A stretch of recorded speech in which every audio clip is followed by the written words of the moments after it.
Selamat petang pemirsa, pada awal pekan ini kembali Warta Praja, saluran informasi pemerintahan dan pembangunan di Jawa Tengah hadir ke hadapan Anda.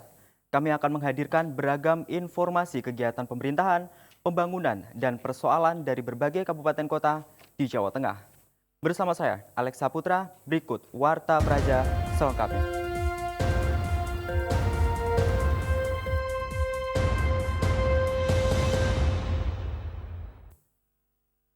Puluhan pedagang unggas Pasar Gledoh Grobogan menolak rencana pemerintah kabupaten setempat yang akan merelokasi ke Pasar Unggas Ngelejok. Selain tempat yang tidak strategis, pedagang menganggap pasar unggas yang telah disediakan Pemkab kurang luas. Bupati Grobogan Sri Sumarni melakukan pertemuan dengan Ketua Paguyuban Pedagang Unggas untuk mengajak mereka pindah ke tempat yang telah disediakan, yakni di Pasar Unggas Ngelejok. Selain pasar Lendoh yang berada di tengah kota sehingga tidak layak untuk pedagang unggas, banyaknya laporan warga yang tidak nyaman dengan bau yang ditimbulkan juga menjadi alasan rencana relokasi. Kemarin sebetulnya kan sudah ada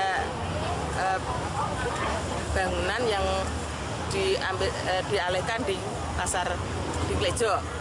Nah, ini sudah jadi, tetapi masyarakat pedagang sini kelihatannya tidak mau, dan saya kepengen duduk bersama dan tidak merugikan pedagang di sini, juga pemerintah daerah juga tidak mau dirugikan juga, karena masyarakat sini sudah banyak yang mengeluh karena FOMO itu tadi. Meski telah dibujuk Bupati untuk bersedia pindah di Pasar Unggas Ngelejok, namun pihak pedagang unggas tetap menolak. Mereka beralasan pasar unggas yang telah disediakan tidak bisa menampung para pedagang yang secara keseluruhan dan lokasinya yang strategis. Pedagang unggas mengaku akan bersedia pindah bila ditempatkan di pasar sayuran agro. Dengan begitu, mereka bisa melakukan kegiatan di pasar selama 24 jam seperti kegiatan para pedagang sayuran. Tidak adanya titik temu membuat pemerintah Kabupaten Grobogan berencana melakukan pertemuan ulang dengan Paguyuban Pedagang Unggas. Eko Agung Suryanto, Cakra Semarang TV. Komisi B DPRD Kota Semarang menyetujui pembangunan Pasar Peterongan untuk dilanjutkan di tahun 2016 ini setelah tahun sebelumnya menemui kegagalan. Namun Dewan mengajukan beberapa catatan yang harus diperhatikan oleh dinas terkait, termasuk kontraktor yang akan membangun Pasar Peterongan. Pernyataan ini diungkapkan Ketua Komisi B DPRD Kota Semarang Mualim usai menghadiri paparan mengenai kelanjutan pembangunan Pasar Peterongan di gedung DPRD Kota Semarang. Dalam keterangannya, Mualim memastikan pembangunan Pasar Peterongan tetap akan dilanjutkan pembangunannya setelah sempat terhenti di tahun 2015. Menurutnya, Pasar Peterongan tetap berstatus sebagai pasar konservasi, terutama adanya beberapa bangunan yang masuk dalam cagar budaya. Dengan status yang demikian, pihaknya meminta agar pihak dinas pasar maupun kontraktor yang akan membangun memperhatikan beberapa hal. Selain harus memperhatikan bangunan cagar budaya, Mualim meminta agar Pasar Peterongan memiliki fasilitas parkir yang lebih memadai dari sebelumnya. Pihaknya juga mengingatkan agar jangan sampai terjadi jual beli lapak atau los di Pasar Peterongan, seperti isu yang santer ia dengar akhir-akhir ini.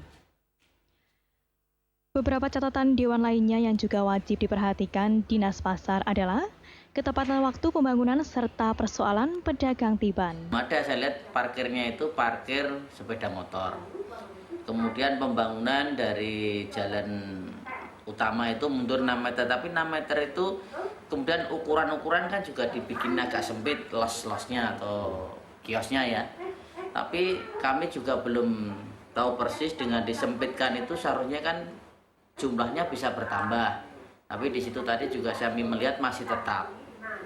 Kemudian kami juga minta kaitannya dengan isu yang santer, jangan sampai terjadi jual beli ruko atau kios atau lapak seperti yang kita lihat atau kita dengar di pasar MACT ini ya. Eko Budianto, Cakra Semarang TV. Sementara itu, menjamurnya pendirian minimarket atau toko modern di Kota Semarang dikhawatirkan akan menggeser keberlangsungan pasar tradisional. Oleh karena itu, Pemkot Semarang akan membatasi pendiriannya karena saat ini telah melebihi jumlah kuota. Hal ini terungkap dalam rapat pansus toko modern di gedung DPRD Kota Semarang.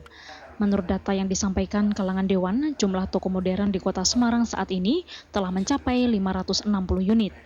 Untuk itu, pihak DPRD akan mengkaji kembali masalah perizinan pembangunan minimarket, zonasi, dan penyebaran toko modern di setiap kecamatan. Ketua Komisi B Mu'alim mengatakan, dari 560 unit minimarket yang berdiri di Kota Semarang, hanya 100 unit yang telah memiliki izin. Selebihnya, mereka hanya memiliki izin mendirikan bangunan atau IMB saja dan tidak memiliki izin gangguan atau HO. Pembatasan ini sekaligus sebagai upaya proteksi terhadap pasar maupun kios tradisional agar tetap mampu bersaing dengan minimarket. Seperti yang tertera pada Peraturan Wali Kota Semarang Nomor 5 Tahun 2015. Di dalamnya, selain melakukan pembatasan jumlah minimarket di setiap daerah, juga membatasi jarak paling dekat untuk berdirinya sebuah minimarket adalah 500 meter dari pasar tradisional. Di Kota Semarang sendiri, kuota pendirian minimarket termasuk cukup banyak, yaitu 529 unit, namun realitanya sudah melebihi ketetapan. Seperti apa penataan yang tepat gitu loh, jadi jangan sampai kemudian UMKM-nya juga dimasukkan, itu harapan kami bisa masuk di dalam urusan perizinnya. Dan kemudian waktu mendirikan jangan hanya IMB aja, tapi ada aturan-aturan yang jelas. Ditambahkannya, selain melaksanakan kajian kembali tentang perwal tentang pendirian minimarket, pihaknya dalam waktu dekat akan melakukan sidak di toko modern, agar bisa mengetahui sejauh mana peraturan itu diterapkan. Eko Budianto, Cakra Semarang TV. Pemkab Karanganyar desak Bulog keluarkan kebijakan pembelian gabah. Informasinya usai jeda, tetaplah bersama kami.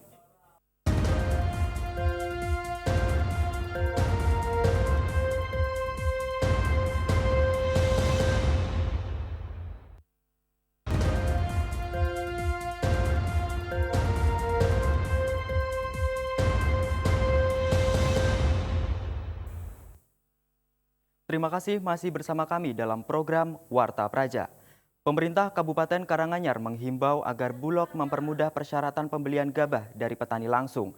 Lantaran banyak petani yang mengeluh pada pemerintah daerah atas maraknya permainan para tengkulak. Meski panen raya memasuki fase akhir, namun harga gabah di Kabupaten Karanganyar belum beranjak naik signifikan. Kondisi semacam ini masih diperparah dengan keadaan musim yang sulit diprediksi, yang juga memperparah kondisi kehidupan petani. Selain itu, biaya proses tanam tinggi serta permainan pupuk juga semakin memperparah keadaan. Menurut Wakil Bupati Karanganyar, Rohadi Widodo, seharusnya petani selaku produsen gabah dapat menentukan harga gabahnya. Namun pada kenyataannya mereka malah dipermainkan oleh para tengkulak. Untuk itu pemerintah Kabupaten Karanganyar berharap Bulog selaku leading sektor pembelian memberi kemudahan pada petani untuk menjual gabahnya langsung. Jadi tidak hanya pada pihak tertentu saja yang bisa menjual gabahnya ke Bulog. Kita minta kepada Bulog dalam hal ini, oke lah, Bulog kan pasti punya spesifikasi gabah kering, pecahnya berapa, kemudian dan sebagainya, itu kan ada beberapa, kemudian tingkat basahnya berapa dan sebagainya pasti punya itu. Berdasarkan hasil pengamatan Pemkab setempat, hasil panenan kali ini merupakan panenan gabah yang baik. Memasuki bulan April, para petani sudah ada yang mulai melakukan proses tanam padi. Dengan kondisi ini, harusnya harga gabah naik hingga 25% dari harga pembelian. Bri Suroto, Cakra Semarang TV.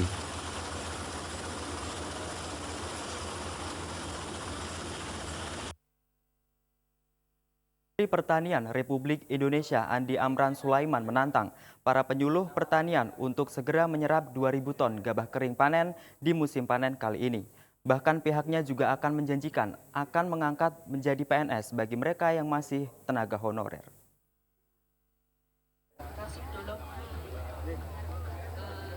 Upaya penyerapan gabah kering panen dari tingkat petani merupakan komitmen para penyuluh lapangan agar kebutuhan beras dan gabah dapat tercukupi.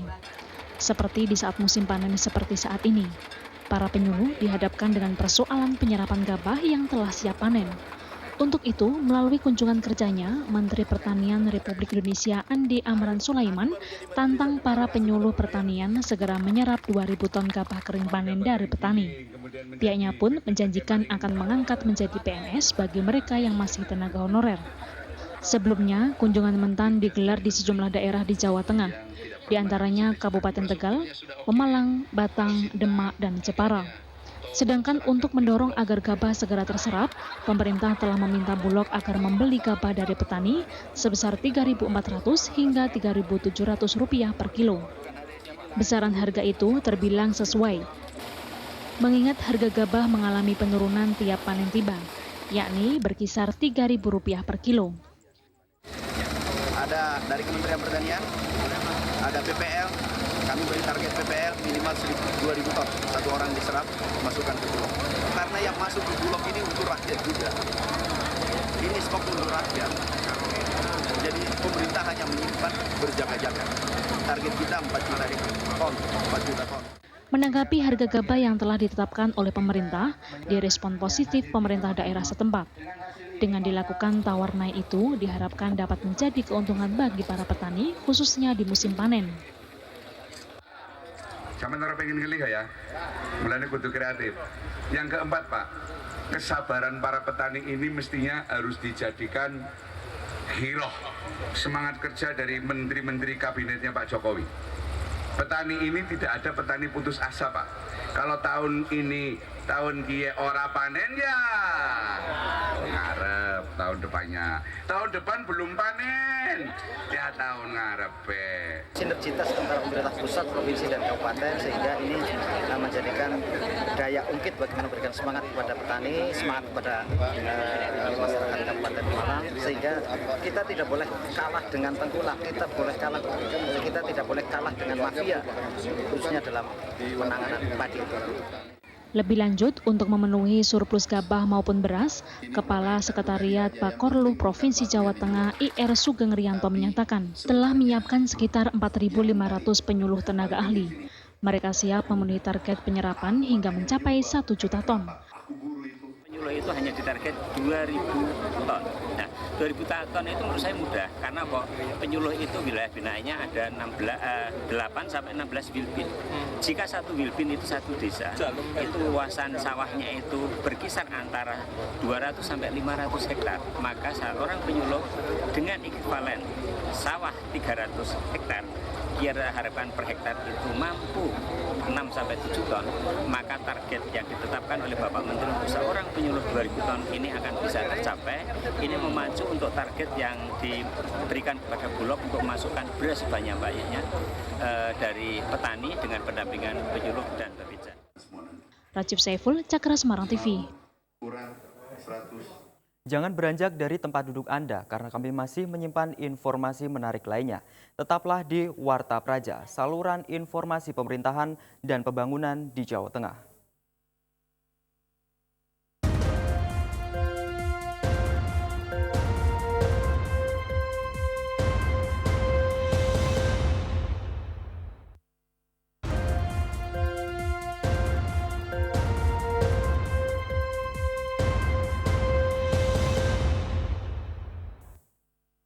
Terima kasih Anda masih menyaksikan Warta Praja. Kurangnya pemerintah daerah memahami perbedaan peraturan di tingkat pusat dan daerah menyebabkan kegiatan keagamaan dan tempat ibadah terlantar. Pasalnya kesalahan memahami aturan ini menyebabkan 1,6 miliar rupiah dana hibah dari pusat tidak terserap. Kabag Kesra Setda Wonogiri Marianto mengatakan, 2014 lalu, Wonogiri menerima bantuan dana hibah untuk sarana dan prasarana tempat ibadah maupun kegiatan keagamaan sebesar 1,6 miliar rupiah. Namun karena pada tahun 2014 diberlakukan Undang-Undang Nomor 23 tentang Otonomi Daerah, dana hibah 1,6 miliar rupiah tidak dicairkan. Sebab pada pasal 298 ayat 5 huruf D Undang-Undang ini menyebutkan, belanja hibah dapat diberikan kepada badan, lembaga, dan ormas yang berbadan hukum Indonesia. Sedangkan ribuan tempat ibadah dan kegiatan keagamaan yang tersebar di seluruh Kabupaten Wonogiri belum berbadan hukum. 2 tahun ini nol lagi. Nggak bisa mengajukan lagi. Yang dikembalikan dulu berapa, Pak? 1,6. Itu untuk apa aja, Pak? Surplus nggak gampang. Ini ya untuk rehab masjid, gereja, kemudian ada musola, TPG, ada pondok pesantren. Totalnya ada berapa unit yang tempat lokasi titiknya? Lokasi titiknya hampir sekitar 630-an dari yang berdiri di situ. Sementara itu, anggota Komisi 8 DPR RI asal Wonogiri, Endang Maria Astuti mengatakan, tidak carinya bantuan dana hibah dari pusat ini akibat kurangnya pemahaman pemerintah daerah soal perbedaan peraturan antara pusat dengan daerah. Dikatakan semua bantuan dari pusat ada petunjuk pelaksanaan dan petunjuk teknisnya. Namun pemerintah daerah menganggap semua yang ada di daerah harus berpedoman pada Undang-Undang Nomor 23. Jadi mereka pun menganggap ketika ini juknis di pusat itu sudah seperti ini, ternyata di daerah implementasinya ini suruh merubah ini. Padahal ini berbeda aturan daerah dengan di pusat. Ketika ini bantuan dari pusat, ya sudah pakailah aturan dari pusat karena pusat sudah punya juknisnya. Termasuk ini Kemenak, itu masih selisih pendapat akun 57 atau 52, sementara yang lain 52 berani kok asalkan ini tidak bermasalah gitu. Tetapi Pak Ijen karena ekstra hati-hati begitu akhirnya umat lah yang akhirnya sekarang menjadi galau karena mereka nggak bisa ngapa-ngapain, kondisi ekonomi seperti ini mau membangun masjid juga susah. Bambang Widihartono, Cakra Semarang TV.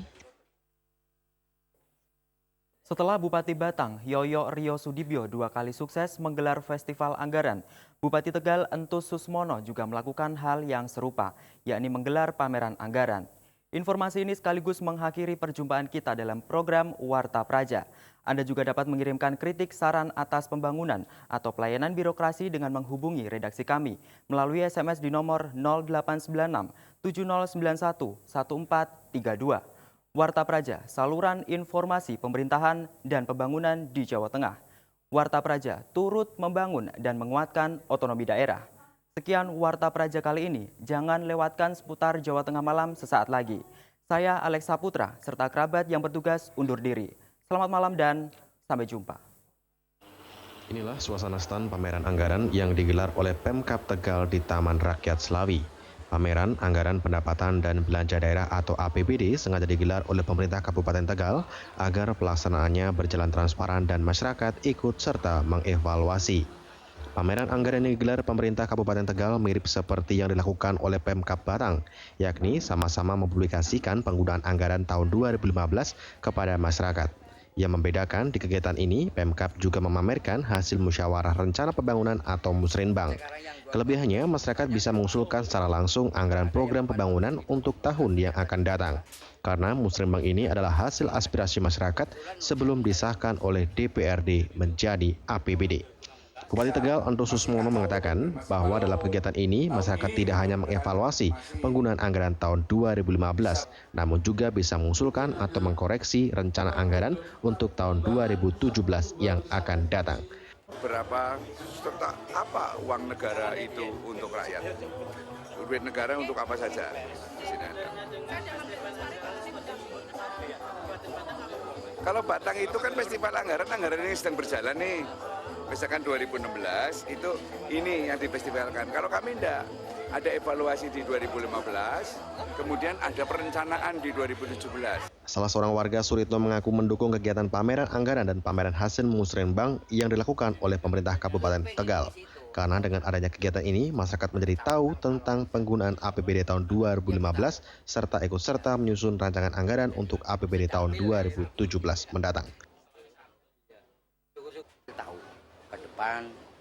Kinerja daripada pemerintah maupun itu jelas. Jadi anggaran tahun sekarang, laporan tahun kemarin, dan tahun yang akan datang itu diperjelas. Agus Pramono, Cakra Semarang TV.